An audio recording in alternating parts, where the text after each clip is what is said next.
breakfast in Paris.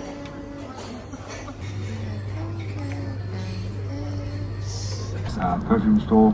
They tell you a little bit of history about the perfume. You can buy perfume there, soaps, all different types of things, and they do like special deals. They'll tell you about it. You can like mix and match with your friends, and it's really amazing. You can split. Then you have free time, and then we have the Parisian dinner tonight, which is a really fun evening. It's a farewell evening, but a really nice day out to try French food. And then we have the Moulin Rouge, which is a spectacular FTA. And then straight after that we go to O'Sullivan's, just to impress for cabaret. It's a really fun evening. And also when we go to the Parisian dinner, we have to walk up a couple hills and some stairs just to get to the top of a hill. So just if you're going to wear heels, just be wary of that.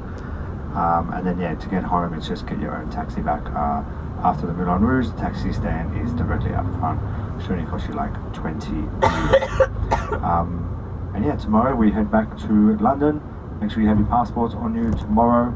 Make sure you have the right to enter the UK with the ETA. You need that to enter. So get that before, organise that today. Most of you should have it because we started there, but if you don't, make sure you have that sorted. And yeah, don't be late tomorrow because obviously we have to get the ferry, so we won't be waiting for anybody. So I'm just going to walk the coach if anybody has any questions.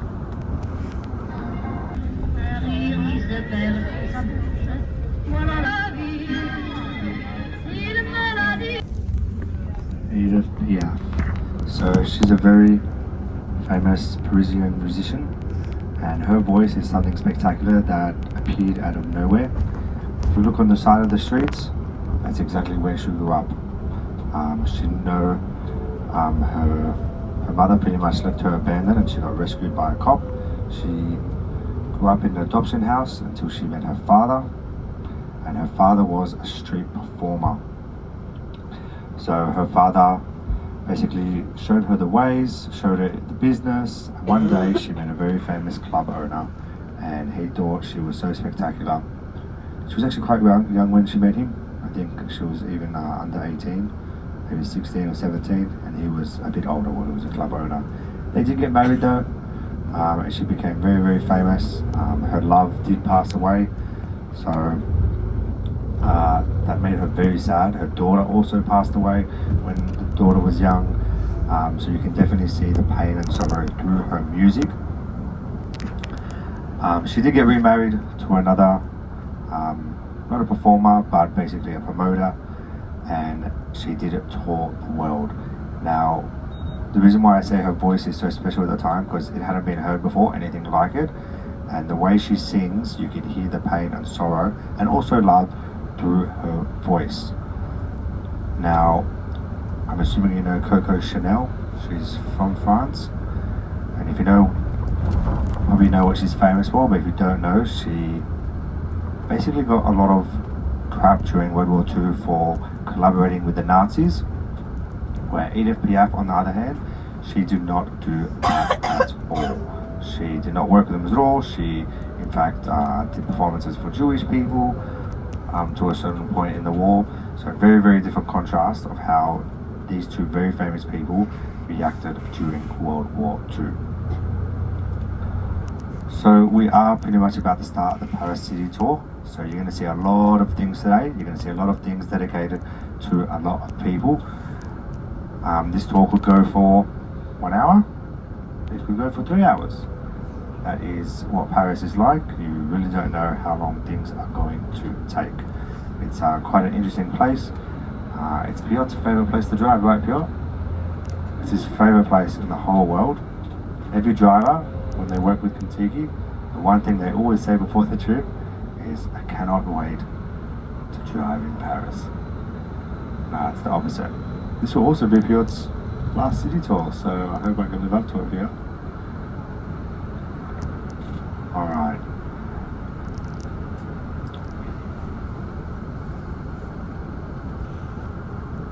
So we're going to start in a bit. So if you look ahead of you, you can see this spiral church.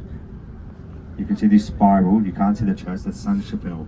So Sainte-Chapelle is a very famous church and it is around 75% of glass is on it. So it has amazing stained glass windows. We're going to skip that for a second. We'll come back to that later. So if you look to your right now, you can see a stone church. This is what? Notre-Dame, yeah. Alright, so the Notre-Dame, very, very important structure in Parisian history.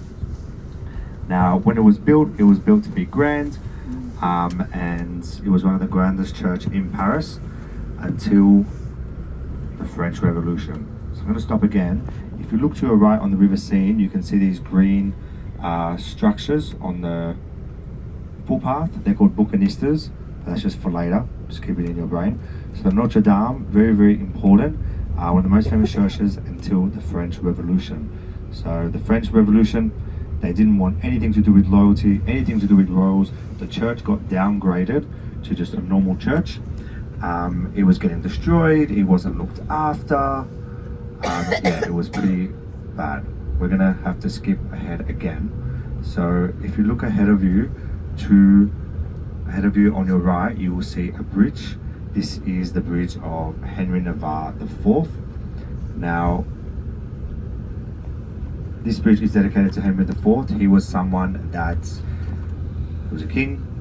He married a Catholic woman, and when he married the Catholic woman, he converted to Christianity, and they had a very special wedding, a very special ceremony. If you also look at the bridge, just under it, you can see faces. These faces represent all the men that he cheated on with his wife, and there's one woman on there that represents his wife. But the church and the marriage ceremony they had is based on the very famous story from Game of Thrones, the Blood Wedding, where they invited everybody and they killed everybody. So that is where the story from Game of Thrones is. Ahead of you to your right, you also see the Ponte des Arts. So Ponte just means bridge, and you probably don't recognize this bridge right now, but this was called the Love Bridge, Lovelock Bridge. Now, as you can see, it's all got plastic casing on it now. That's because people kept putting their love locks there, and the bridge was starting to collapse. So I think there was like 2 or 3 tons of metal there when they took all the love locks off. This is another reason why the Parisians and the French have a love-hate relationship with tourists, because obviously people want to put their love locks there, but obviously they're destroying the bridge. There was a story that this was in the news, and it's true. There was a man that collected about 800 love locks, and he kept it in a store, and he made a website for people to come and collect their love locks because he didn't want them to go to rubbish. And apparently Michelle and Barack Obama's one is there as well. Now if you look to your right across the river, does anyone know what this is? This is the Louvre Museum. So the Louvre Museum is the biggest museum in the world. It wasn't always like this though. It started around 800 CE, and it was built with just one small tower. And over the years, over the centuries, people added all different parts. Now it is now the biggest museum in the world. It has a lot of pieces, and it has around 300,000 pieces, and it only has 30,000 pieces on display.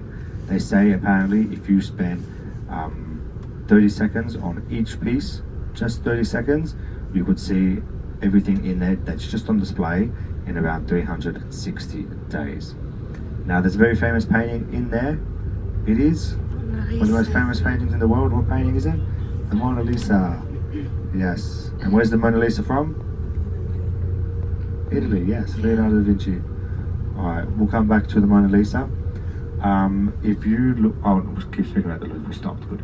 Alright, so yeah, the Mona Lisa, very, very important painting. It wasn't always very, very famous. It was always in the Louvre. It was famous because it was from Leonardo da Vinci. We don't know who it's painted of. And fair and square, when he passed away, he gave it to his assistant, who was French, and then she sold it to the French government for around 4,000 to 5,000 euro a long time ago in the 20th century. And yeah, the painting is fair and square in France, even though it's French. Why is it so famous now? Oh, sorry, that was rhetorical. Why is it so famous? It's so famous because it got stolen. There was an Italian janitor that was very he really loved Italy, and every day he would walk past the painting and he would say, stamp his foot, and he said, damn, this painting should definitely be in Italy. So one day he wasn't working, he went into the Louvre, hid in the cupboard, the museum closed, he went up to the painting, there was no security, no nothing, he rolled it up, put it in his jacket and walked away. Now it was missing for around 2-3 years. They eventually did find it and they put it back. They didn't know the painting was missing for around 2 to 3 weeks. The way we found out that it was missing was because tourists went up and they said, hey, there's this plug for a piece of artwork that says the Mona Lisa, but there's no art there. And that's how they figured out it was missing. So this is a big reason why it is very famous as well, because it was stolen and missing. Now when you go up there, it has a glass casing, you can't go up to it close, and yeah, it's very hard. It's been attacked a few times, luckily it had the casing. But yeah, if you do go to the Louvre today and you look at the Mona Lisa, don't forget to turn around. There's a very famous Venetian painting that is the biggest painting in the Louvre there as well. Napoleon also took the Mona Lisa and he put it on his bed. When he wake up, he would look up and it was there. So if you look to your left now, this building with columns, this is the National Assembly.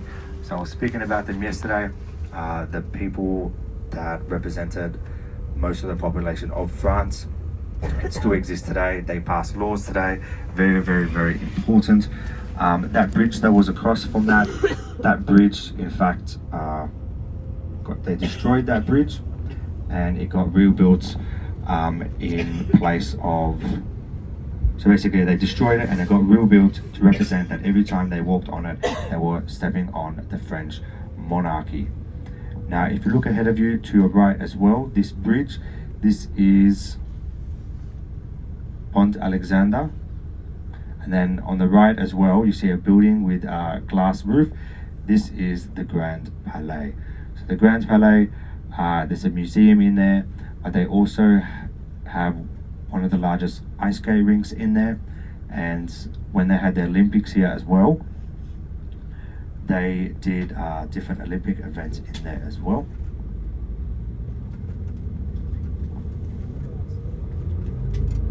So this was built, a lot of these things that we're seeing now were built for the World Fair in the 1900s. If you don't know what a World Fair is, you've probably seen it on the movies. It was basically a country or a city building all these very famous things, and they wanted people to come to their city, and Grand Palais was one of those. And then this bridge as well, this is a bridge dedicated to France and Russia. They did have a very important relationship as well, but that did start to break. But during the World Fair, people did come to visit this bridge as well.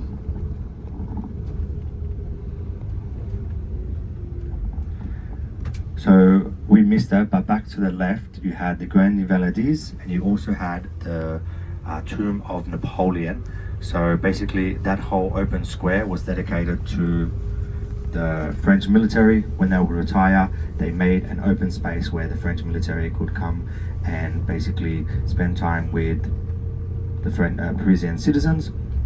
And then behind that as well, if you saw, there was a gold dome, and this is in fact where Napoleon is buried. That gold dome has around 13 kilos of golden plated leaves, so very important. That is something you can visit today. Even the Grand Palais, you can visit that as well. Napoleon, his tomb is very special. It wasn't always here. They brought it all the way from Corsica, and they walked it all the way from the Arc de Triomphe. Sorry guys. It is something that you could go and visit. It was brought here all the way from the Arc de Triomphe. They walked all the way here, and the interesting way about how his tomb is that when you can look at him from below or above. So when you're looking at him from above, you are looking down. So you're bowing, and then when you're below his tomb, you're looking up, so you're always saluting him. So that's how they made it on purpose. Now there is a rumor about Napoleon. Apparently we have one piece of body part of him still. Does anybody want to have a guess what part that is? Any guess? You can do it out. Finger? Not his finger. Toes? Any other guesses? Toes? Sorry? Toes? Not his toe. Any other guesses? Come on, let your intrusive thoughts win. No one? Okay, it's his penis. So you either loved Napoleon or you hated him. And apparently the doctor that did his autopsy cut off his penis and preserved it because he hated him. And apparently this penis still exists in a museum in the United States of America. Whether you want to believe that or not, some people say it's a controversy, but yeah, we definitely do know, but it's just a fun story to say. Now, ahead of you, coming on up our right, is the Leaning Tower of Pisa. Yeah. Alright, so yeah, coming up is the Eiffel Tower on our left. Now, the Eiffel Tower is named after one of the main, basically, person that produced the Eiffel Tower, Mr. Eiffel, Gustav Eiffel. He had a metal fabricating company. Now, the Eiffel Tower was built for the World Fair as well. The Eiffel Tower wasn't meant to last this long. It was only meant to be built for 22 years and then be knocked down. Now, there is elevators in there that can take you to the top, or almost the top. There is stairs as well. And some people say that there is 1,792 stairs to basically pay respects to the French Revolution, or whether that's true or not as well, but it is a very, very nice gesture. Yeah, so it was only meant to last 20 years, and how it was done was very spectacular. There was a Romanian architect that helped a lot, that doesn't get a lot of the credit for as well, but there was like a team of 70, 80 people that made this happen. There's like over 100,000 bolts, and the Eiffel Tower, in fact, even has its own color. So it's a very special type of brown. It needs to get painted every 7 years to keep its color. Now, the Eiffel Tower isn't copyrighted, so you can take pictures of it as much as you want. One thing that is copyrighted is the sparkle lights that you saw yesterday.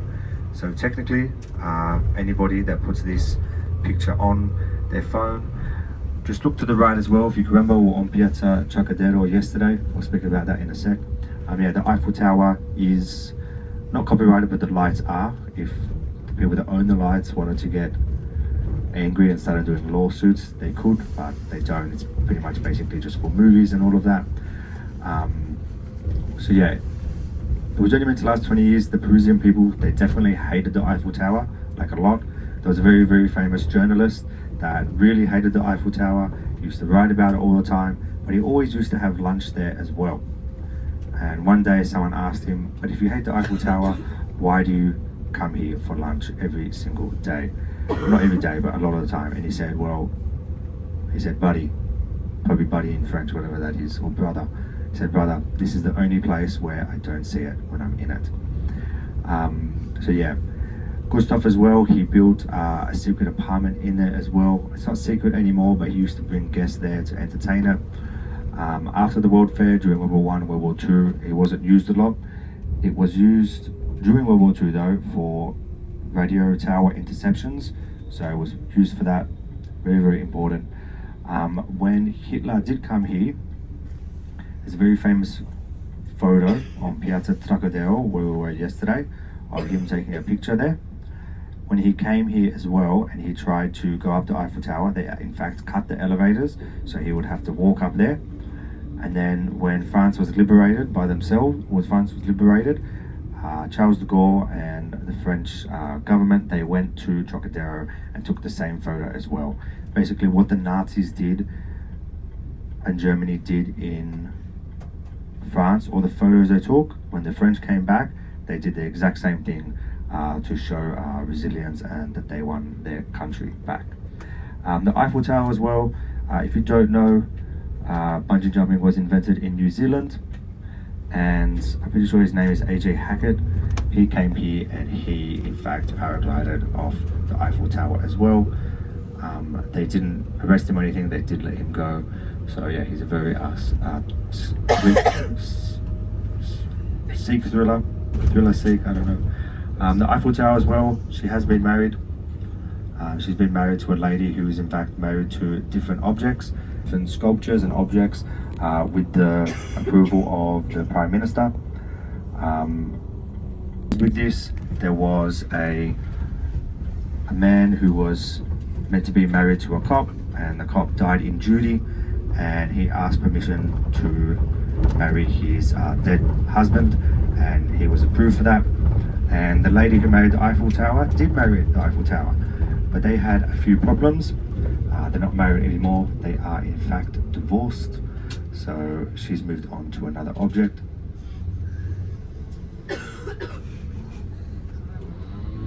Yeah, those aren't fake stories, by the way, those actually happen as well. Where the Eiffel Tower is as well, that is that open grass area is called the Champ de Mars, which is dedicated to the god of war. There was a lot of bloody protest there as well. It's where the French or Parisians came to protest, but now they do have large events there where they come and see all of that.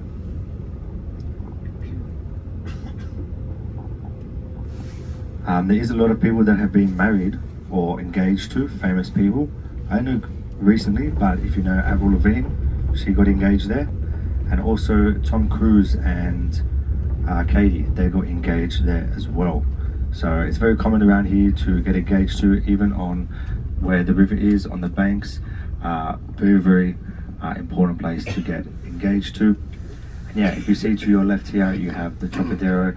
You also have a couple museums there as well. You have the Aquarium Museum. Those are some things that you can come to do as well while you are here. Now, if you look to your right, you can see this river. This is the River Seine. So it's a very important river. So I did forget to point out in the start of our tour exactly where we started, right next to where the Notre-Dame is. That was the Ile de la Cité. It's an island on the River Seine, and that was the original tribe where Paris started, the Parisi tribe. So the River Seine is very important to the foundation of Paris. Now, I'm sure you know, but the Olympics were here a couple of years ago, and there were a couple of events that were meant to be in the river.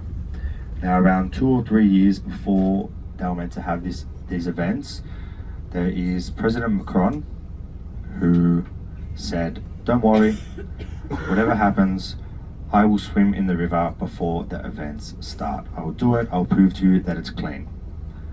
2 years before the Olympics, 1 year before the Olympics, 6 months before the Olympics, he hasn't swum. There's a lot of controversy about swimming in the river because it's not that it's really dirty, but rivers are just polluted from all different types of reasons, especially when it rains or the residue comes up. And he didn't swim in it. Someone did though, the Parisian mayor, so she swam in it, and she was fine, but everyone is like, we can't swim in this, it's like disgusting, we can't do it. They tested it, they found E. coli bacteria in it. There was an interview with an Olympian who basically, he did an interview, and in the interview he said that what he did to fight E. coli, the bacteria, before the events, what he would do, he would put a bit of E. coli in his food, so he would build a tolerance for it. So that was a real interview. Don't do that, he was joking, but people believed him that he did that, because yeah, you shouldn't do that. He joked that he should put to build tolerance for the E. coli bacteria. The Parisians, they did want to protest this. There was talks of literally pooing next to the river and dyeing their poo in the river, because yeah, it was just something that shouldn't be done. They did have events there though. A lot of them got postponed. It was a big talking point for a long time.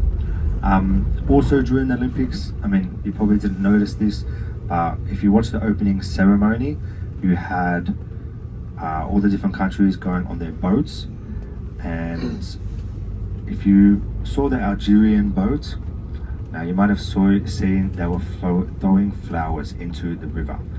Now this is because of basically France did colonize Algeria and Algeria wanted independence, and this was around 1968, and there is a large Algerian population in Paris in France, and in 1968 there was basically the Algerian War because they were fighting for independence, and the Algerian people that were in Paris, they in fact got killed and they got dragged to the river and thrown in the river.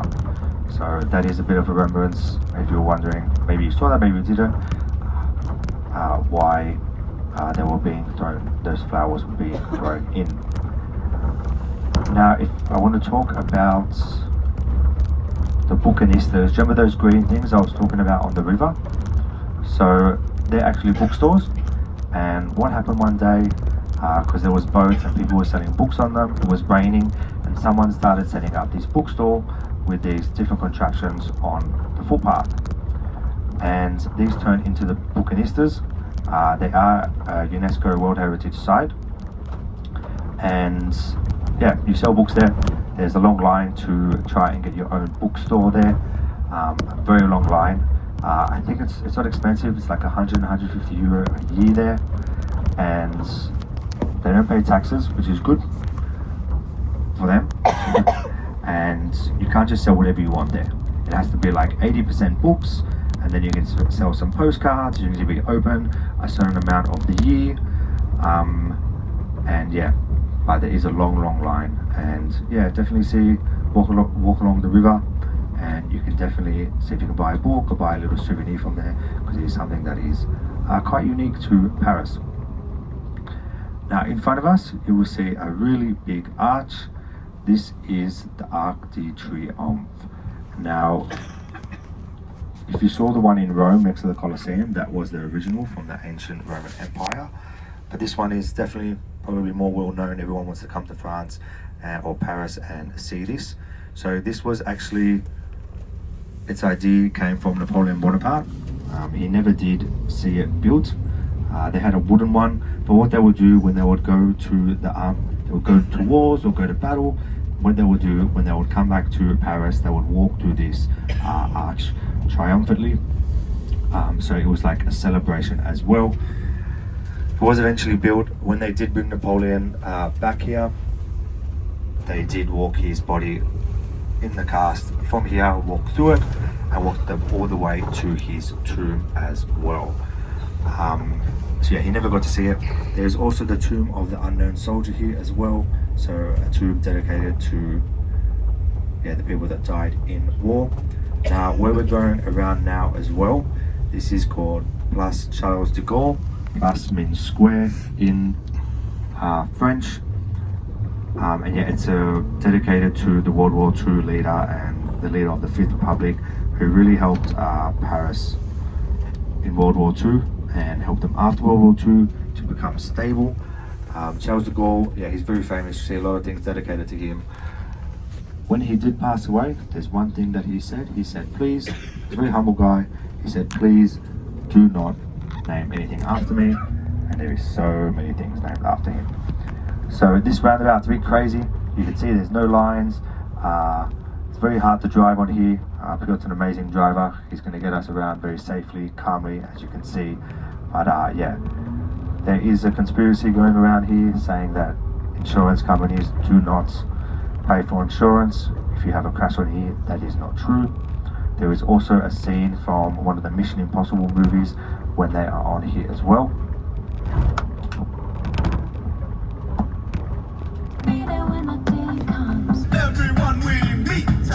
Elysee!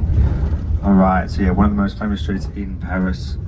Very, very grand. It's, if you look to your right as well, this Louis Vuitton luggage, this is scaffolding for the first Louis Vuitton hotel that is getting built. Yeah, the first Louis Vuitton hotel that is getting built right next to the very famous Louis Vuitton store. That is something you can definitely go into today. You don't need to buy anything. Don't feel bad about that. You can just go in and have a look. I've been in there. It has like 5 stories. It's pretty cool. But yeah, the first Louis Vuitton hotel, that's amazing. The name Chapelle comes from basically a place where gods die and where they rest. It's not heaven, it's not hell, it's just a special place for dedicated people that are allowed to be there. Now, before I go on about the Champs-Élysées, I want to introduce you to a person called Victor Hugo. So I was talking about the Notre-Dame, how it wasn't being looked after, and you probably all know a story called The Hunchback of Notre-Dame. That is because of Victor Hugo. He wrote that book.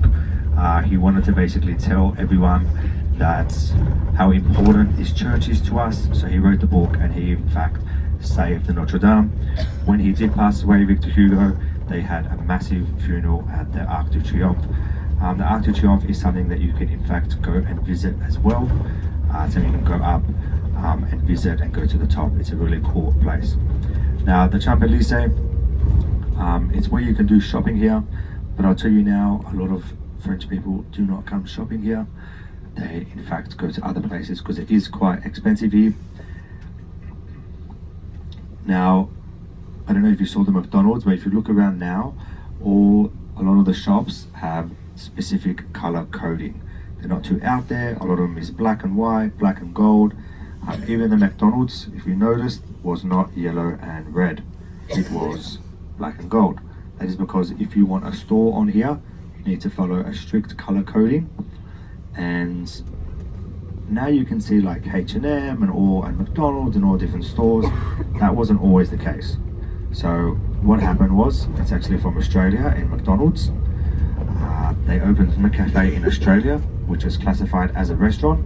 So then McDonald's opened one of its first stores here because it was classified as a restaurant. So that's what opened the doors to all these different stores. Even like Levi's, it's a nice store, but it's not very high class. But yeah, it used to be very, very high class. Now it's just a bit normal. In terms of here as well, when the Nazis were here as well, they marched through the Arc de Triomphe all the way down the Champs-Élysées, and when the French came back with Charles de Gaulle, he in fact did the exact same thing, but in the opposite way. It gets its nickname as the City of Lights, the Street of Lights. This is in fact because at night there is so many cars on here that it lights up the street. So yeah, definitely come here today if you get a chance. I would come here and then try and start basically what you're going to do today in one end, and then make your way back to the accommodation.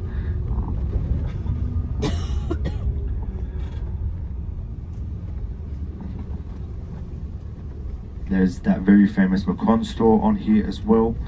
So if you're looking for Macron's, there's a very famous one on the Champs-Élysées as well.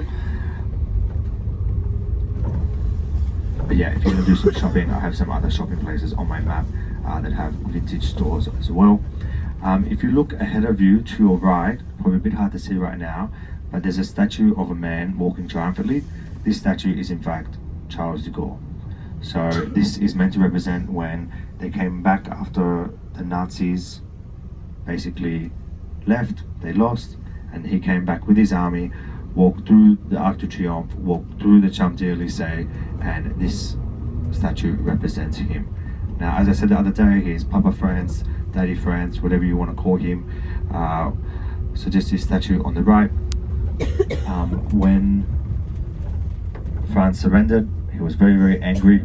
He didn't think they should have surrendered, and he went through to England, and this is where he led La Resistance. There is a very important radio message that he sent out, which was Viva la France, Viva la Resistance. And yeah, he led the armies, he revolutionized the military tactics during World War II. Very, very, very important. He was a humble man. His family was very important to him as well. To your right as well, this building is a museum as well. This one is in fact free. So if you're looking for something to do today, you can do that as well. The building, you can't really see it, it's hard to see it through the trees, but there is Petit Palace through the trees. Can't really see it, but Petit Palace is where the president is allowed to live. So there's a president at the moment called... On our left here. Lots of things. Lavoisier. Somebody scientists, you know, they get rid of people. Hello?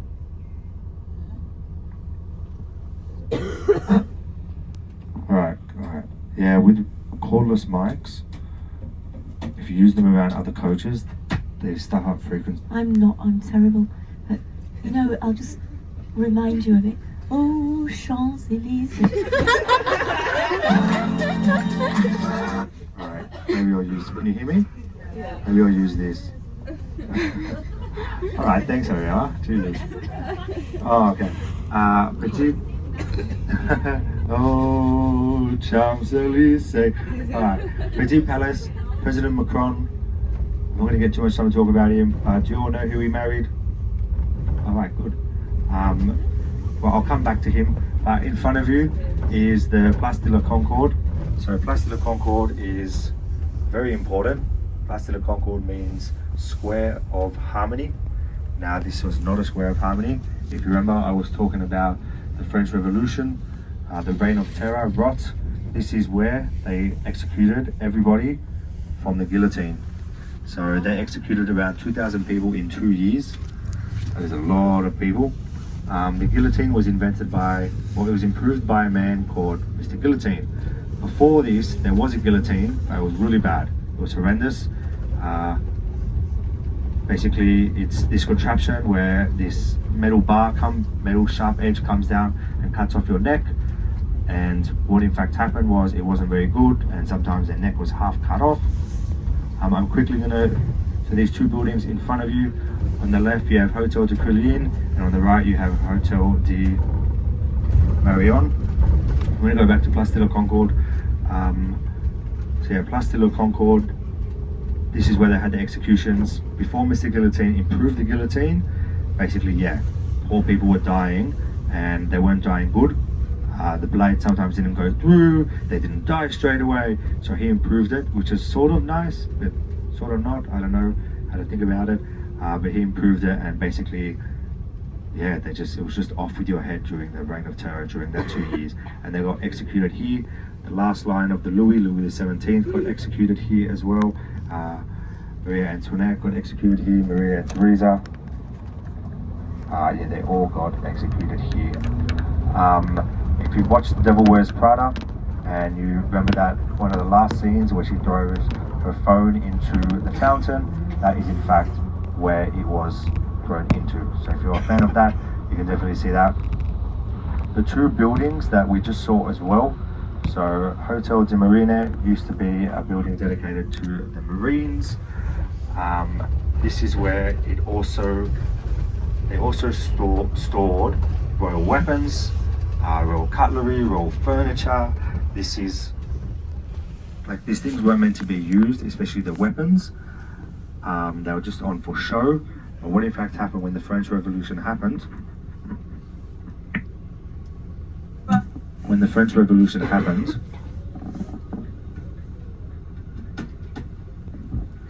when the French Revolution happened, this is where they stormed to get weapons. So without this, the French Revolution wouldn't have happened, because they stormed it, got the really old weapons, and they also stormed the Bastille prison, and this is where they got their ammunition from. So very, very important hotel. The Hotel Crillon, it's a very expensive hotel, 5,000-10,000 euro to stay a night. Taylor Swift, Michael Jackson, Madonna all stayed there. And if you know the very famous bicycle tour, the Tour de France, which is probably the most famous bicycle event in the world, the winner in fact gets to stay there for a couple nights. Now if you know Louis Armstrong, is his name? Neil Armstrong? The bicycle Neil Armstrong, he won. Lance Armstrong, thank you. He won the Tour de France a couple times, and it is rumored that he had to basically pay the money back for staying there. So he had to pay back, I don't know how much money, like 60,000-70,000 euro, so much money because he cheated basically. But the winner does stay there, and the Tour de France does end on the Champs-Élysées. Some things that you can do today as well that we've seen. I mean, you went to the Eiffel Tower yesterday, but you can go to the Arc de Triomphe, go to the Champs-Élysées, you can go to Napoleon's tomb, you can go to the Louvre Museum, which you need tickets for, Sainte-Chapelle as well, that is something you can visit. Something that I missed on the tour is called the Latin Quarter. So if you're looking for a cheaper place to have drinks, or get lunch, or stay where students are, it's still not cheap, but it's cheaper for Paris. You can definitely go there. There's frog legs in there. I have stuff on my map there as well. And that whole area is good as well. That's pretty much the end of our tour. We were actually very, very quick today. We're gonna go to Fragonard's. We might have to wait about 15 minutes because we're a bit early, but we'll just go there. I'll give you a time to come back. If you want to go get a coffee or something, then you can. All right, thanks everybody.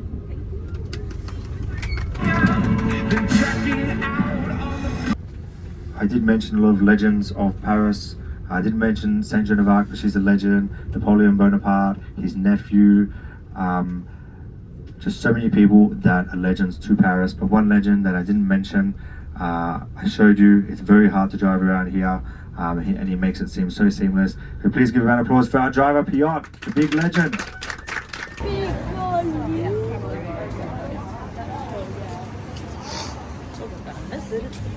For our station.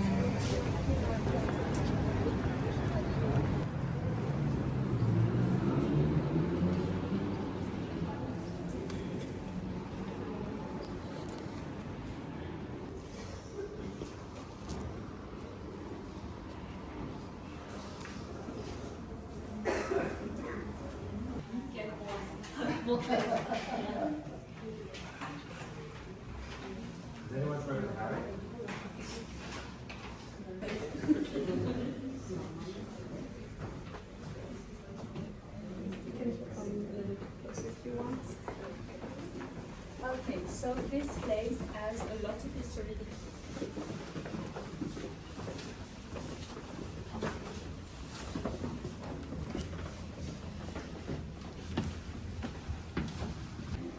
And here you can see the city of Grasse, which is the world capital of the field. And this is where Fragonard was born. And this is still where it is today, the field. There are many different flowers that originated from the Fragonard, like the jasmine, rose, and flowers on things. This is the same method that is used today that was back in the day for the very old range of different flowers. Now, these are considered to be the first perfumers. They used to perfuse everything. They used to pass the illnesses was made to bad smells. So they would keep like little bottles like here for many years. Because they knew that if it smells something bad, they would get sick. So they would always use to smell the food. And when we go towards the Renaissance, there is also the belief that water, and you can see really nice boxes here. They are also quite, expensive, prestigious, because everyone would have them. And it was normal at the time to clean themselves up in public. It wasn't obviously nowadays we don't do that.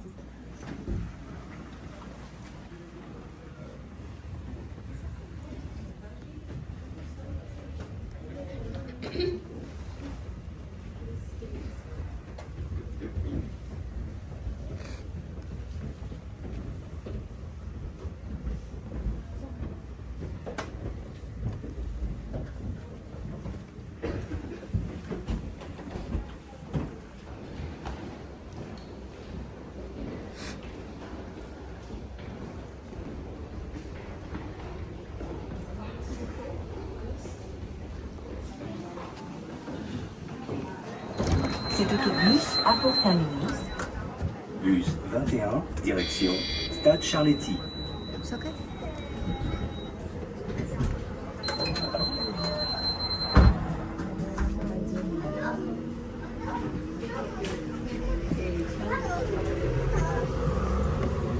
What is inside the food center?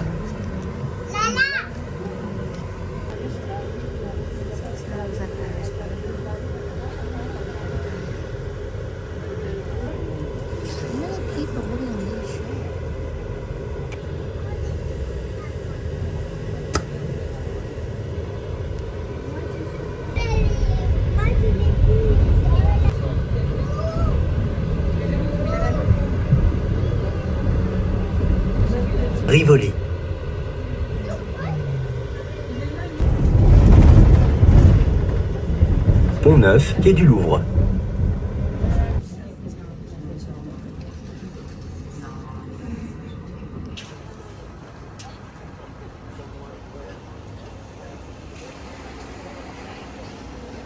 I'm waiting in the queue. This is a tourist without tickets. The other ones have different times coming. And also in Friday, the ticket is skip the line, so I don't have ticket if I wait here.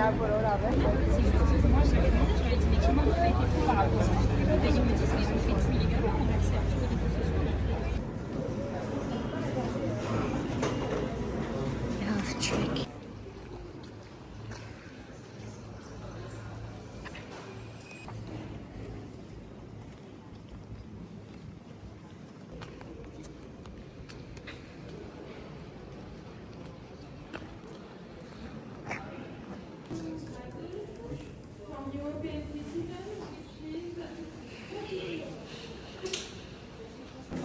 €22 for the church. And when you come inside, you can see many shops right away.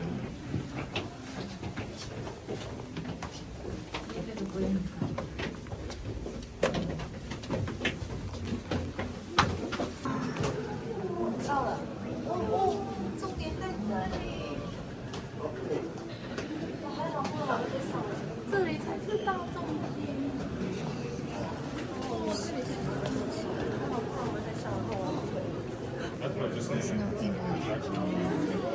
Touch.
I've been waiting here for over 5 minutes, but there's still no English version. I need to print out more.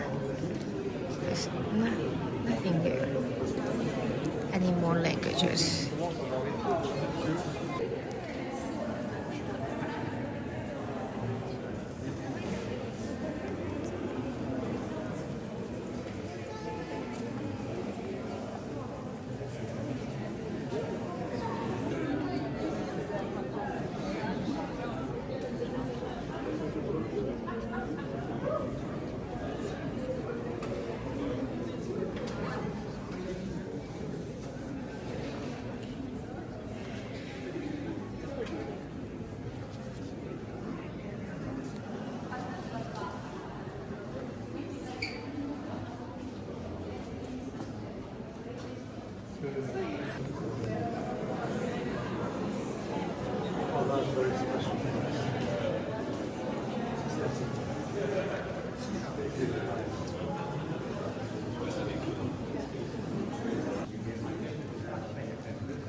They know how to do business here.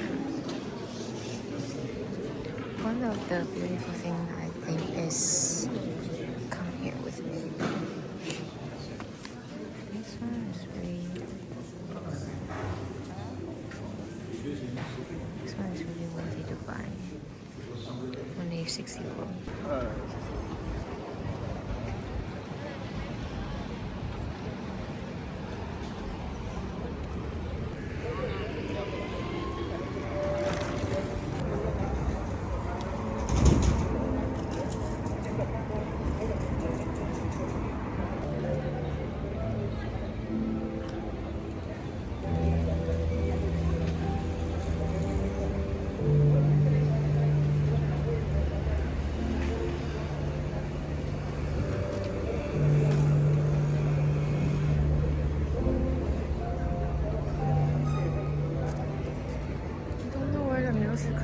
But it sounds like I'm working in a movie. Beautiful. There we go. We find the post office in France. Here. Let's go inside. This place I think we can find. Post office in France. I saw it open on Saturday. This Saturday. I only open until 12:30, so I think I still have the chance to send a postcard in France on Saturday. Yes, the light's on. Let's go. Let's go. This is the post office. Let's go inside.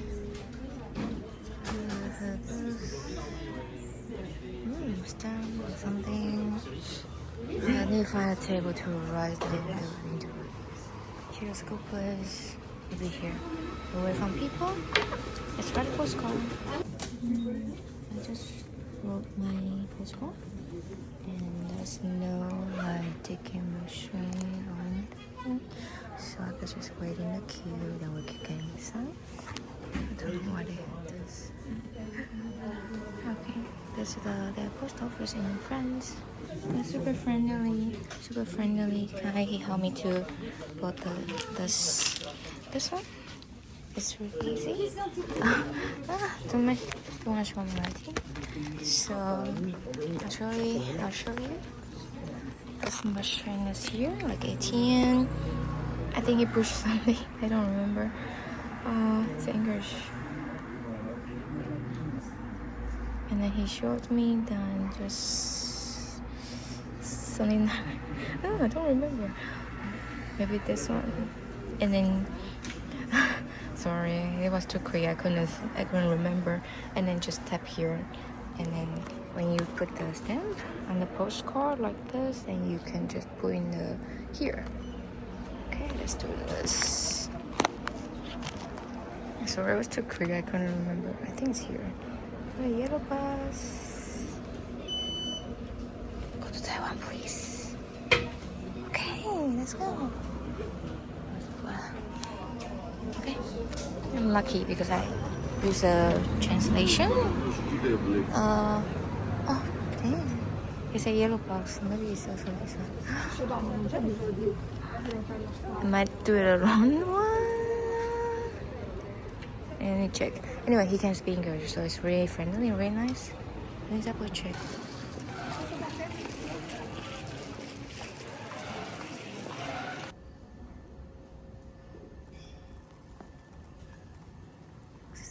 Rouge's style.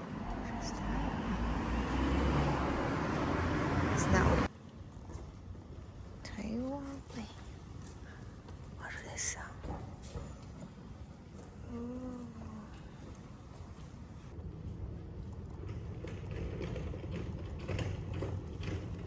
Movie time.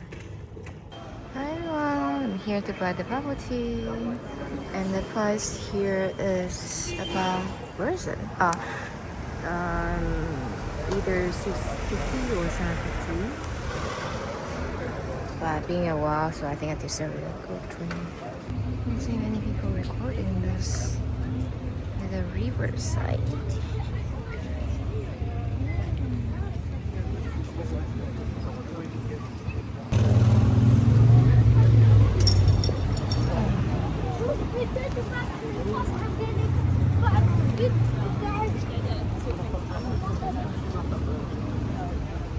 going to the roof now.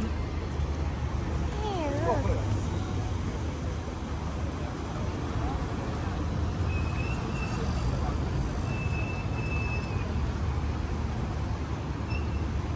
Wow. How long is this boat cruise? So long. Looks like the one they use for Olympics. People just trying to put their locks here to prove their love. It's interesting. Even under this. How do they put the locks there? Wow. They really, really want to be loved forever. And also here. This is insane.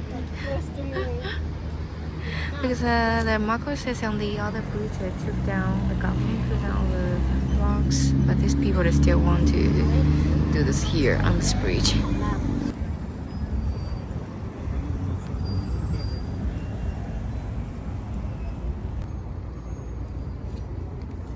Yes, perfect.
This looks like a can open.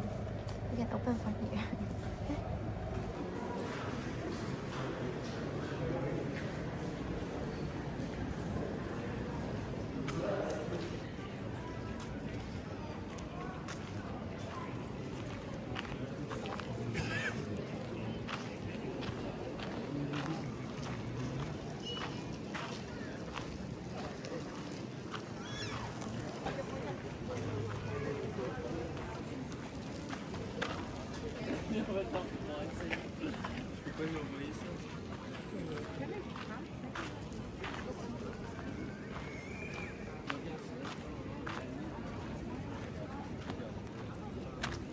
Oh, the fall is huge. It's as big as my hand. Look at the paddle. It's so big.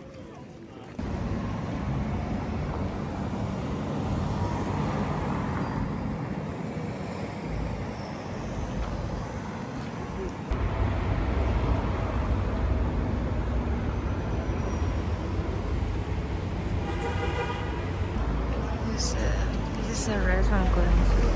There's a queue. And there's another long queue for the croissant. You cannot see from here, but it's a long queue. Okay, let's get waiting in the queue now. Oh, it's another queue to be here. It's really crazy. Oh, the queue. She said I need 40 minutes for the restaurant. Okay, it's right here. It's turned out to be the same restaurant. Where is it? This queue is crazy.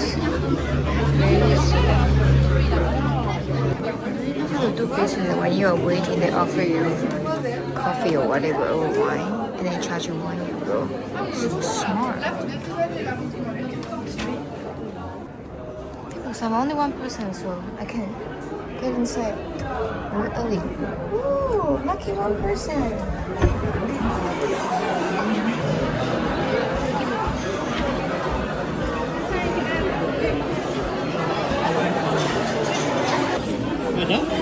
I get the 60. So like most of the people also are the petrol breakfast. here, but yeah, the very rich are better.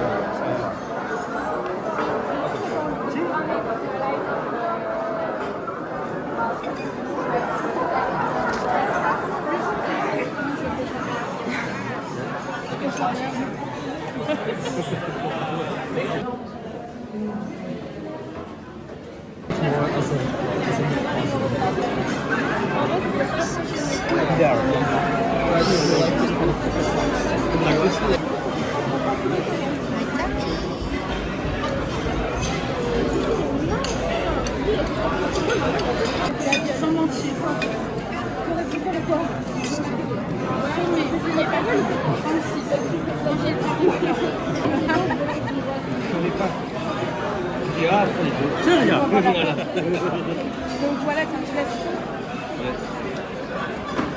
Non, mais je prends du livre. Ah oui, parce que du coup, ça This one is so hard.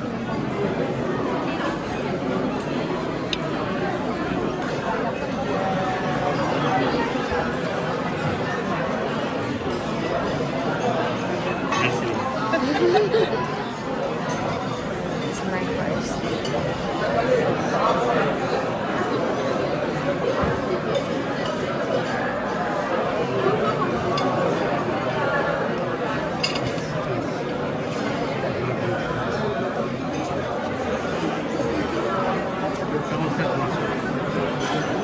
See, when I finish a meal, it's 3:41 now.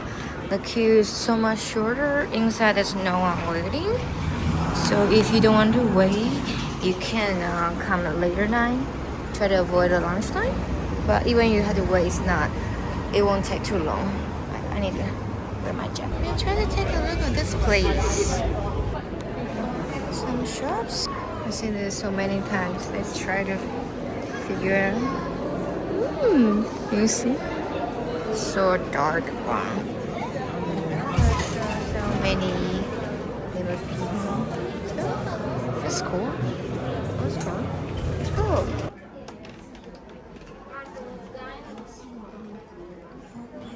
In this area, they have many stores. store that also really special things. I cannot film it every store, but they sell all the unique stuff. It's really worthy to come here. If you're tired of watching like churches, museum, it's different a good place to come.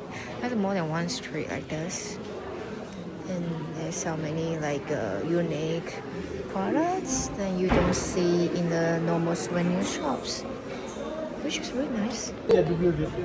Nickel lemon.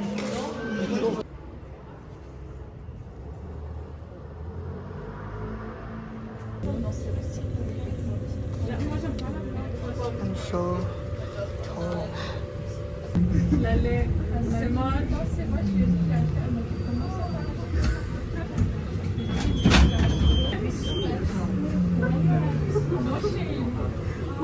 Maybe company with Samsonite.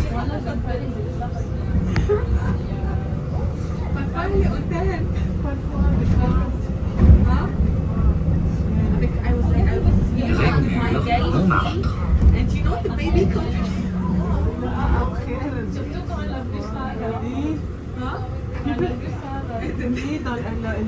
People aren't like us. Tu lui as raconté ou là tu étais avec nous? J'ai ouvert la bouche, moi. J'ai dit, chou, les gens comme ça, c'est pas comme nous dans les cinémas. C'est pas des gens comme nous. Louvre, Étienne Marcel.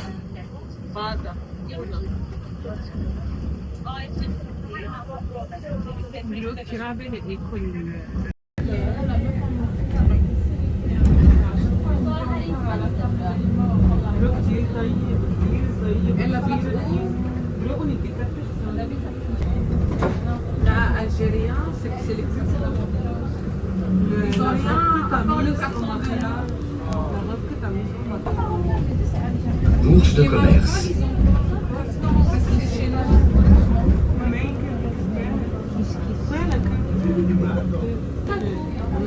Là, ça, c'est des vrais tatouages. Les grands-mères. Non, c'est pas de la henna, c'est des vrais tatouages. Au mariage et tout ça, il n'y a pas de traditional costume, il y a des robes de soirée.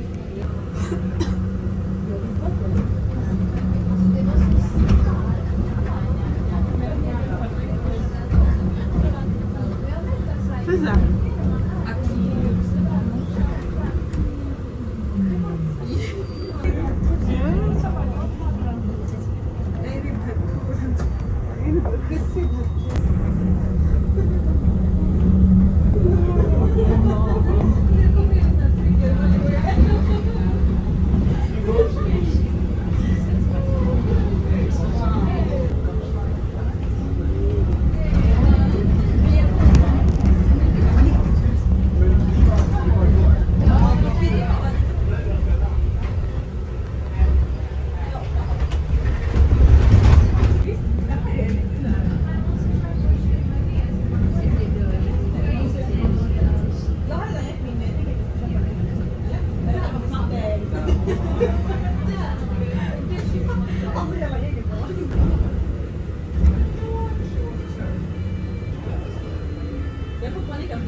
So this is it. Let's go get a drink. That's so embarrassing. Remember when we got last time we got a boat? It was so hard. Something you. I think it was we saw everything. So we get down. To be X year, 1X year.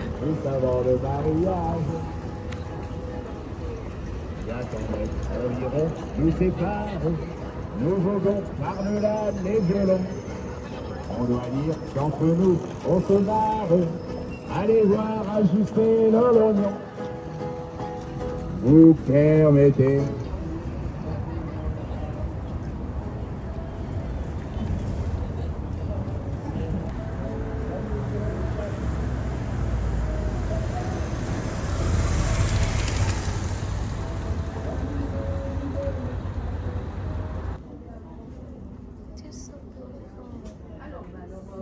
There are some flower plant shop near the church. See? I love the view like this.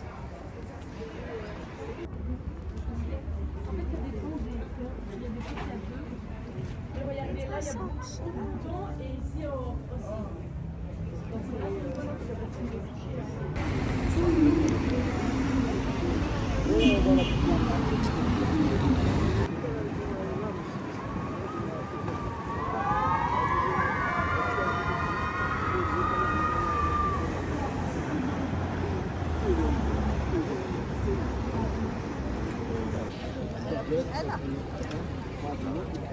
Oh my god, look how many people on Saturday at this place. So many people.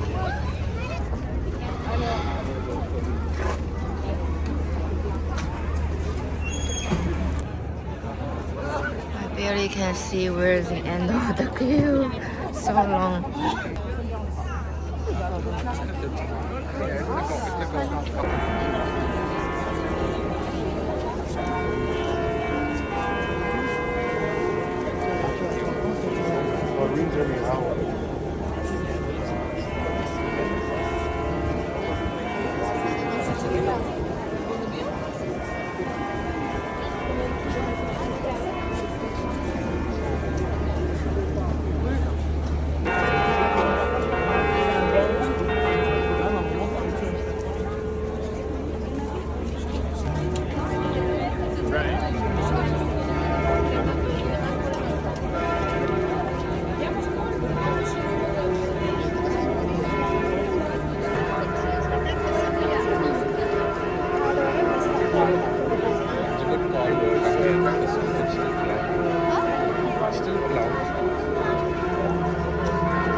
By the way, there's a guy keep cutting a line. He was behind me.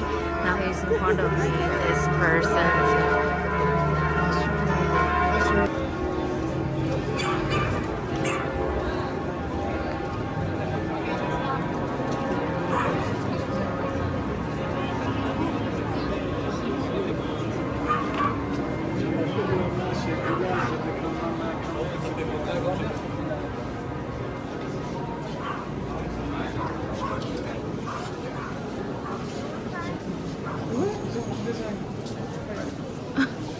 It's humble.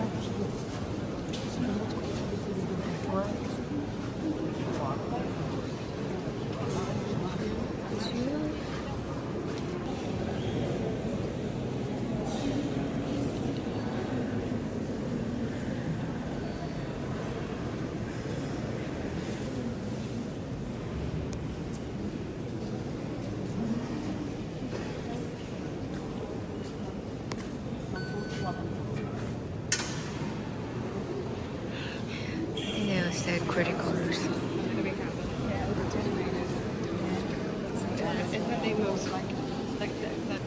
It's crazy. They even have their own reception here. Wow. Oh, it's for audio guy.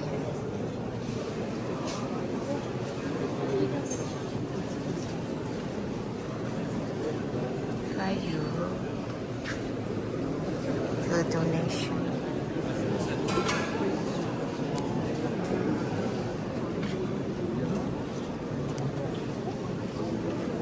Up straight or what?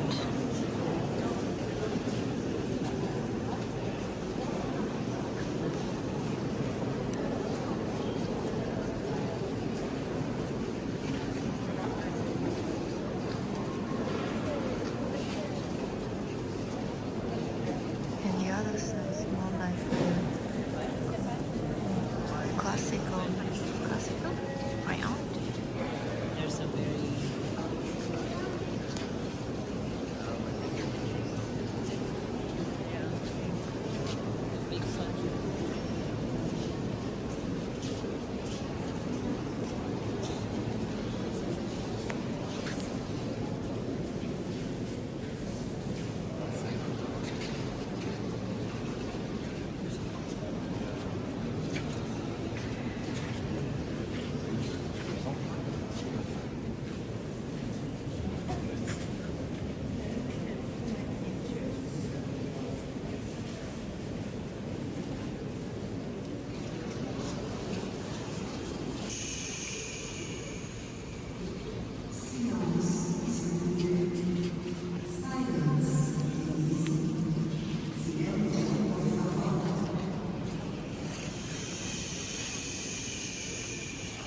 il a vu vert les autres.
Check by the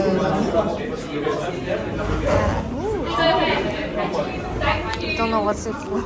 I don't know the whole process. I'm just so confused. But every time I go through the bus and train now.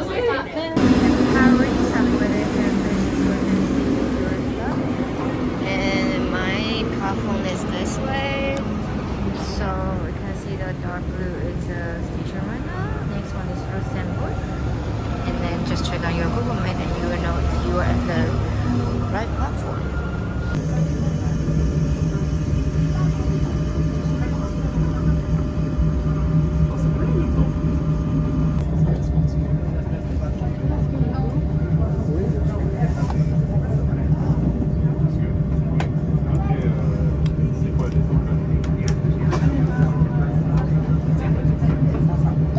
I accidentally took the wrong train. I don't know why they don't stop in between. So I got off at the station. It's so quiet. This is not a tourist site, it's more like a local place. So it's more like a residential area, which is nice, not many people.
Bordeaux, il n'aurait pas laissé un table.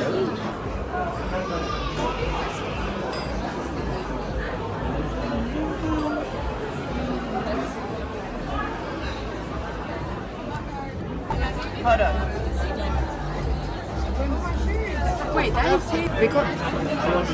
Comme ça, t'as vu, t'as 3 occasions.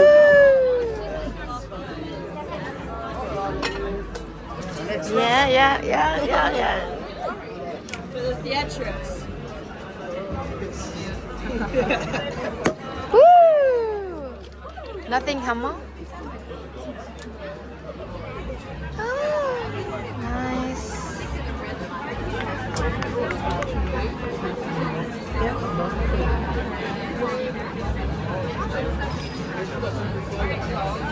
Can you drink this?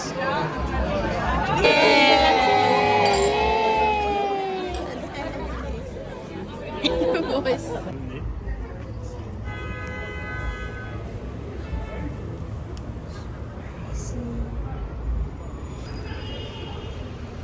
My boss is coming. 1 p.m. 1:30.